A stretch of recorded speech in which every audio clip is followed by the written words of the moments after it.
All right, you guys. So this is the second reading, the Pax Romana, which is the government, and we're going to talk about what happened once the Roman Republic was gone. We're going to talk about the very first Roman emperor, who was Augustus Caesar. Okay, the Roman Republic was gone. In its place, the government was now a dictatorship under the leadership of an emperor. The first Roman emperor was Augustus. He was the adopted son of Julius Caesar. He was emperor for 45 years. This was the beginning of the Pax Romana, or Roman peace.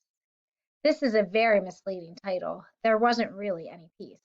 So, a dictatorship, you guys, is when one person is in charge. So, if you just listen to the first reading, I told you that it's not good to just have one person in charge, right? You can get power hungry. Um, you may make rules that people don't agree on. You may start doing things that only benefit yourself. So when you're ruling a country or a state or even a county, you want to make sure that everybody's represented. No one's ever going to be happy. You can't ever make everyone happy, but you want to do your best. So in a dictatorship, Augustus, he was in charge, and that was it. Okay, so he was the very first emperor, and he ruled for 45 years. Whoops, I didn't mean to move me. Rome continued to expand the empire, mostly through conquest. Rome itself was still beset by criminals and sometimes riots. It is called the Pax Romana because the empire itself was stable.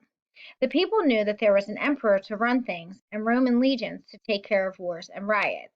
They didn't have to worry about somebody coming in and conquering Rome and destroying their beautiful city. All right, so Rome continued to grow their empire, which is their land that they owned, mostly by conquest or winning wars. If you win the wars, if you win the fights, you conquer someone.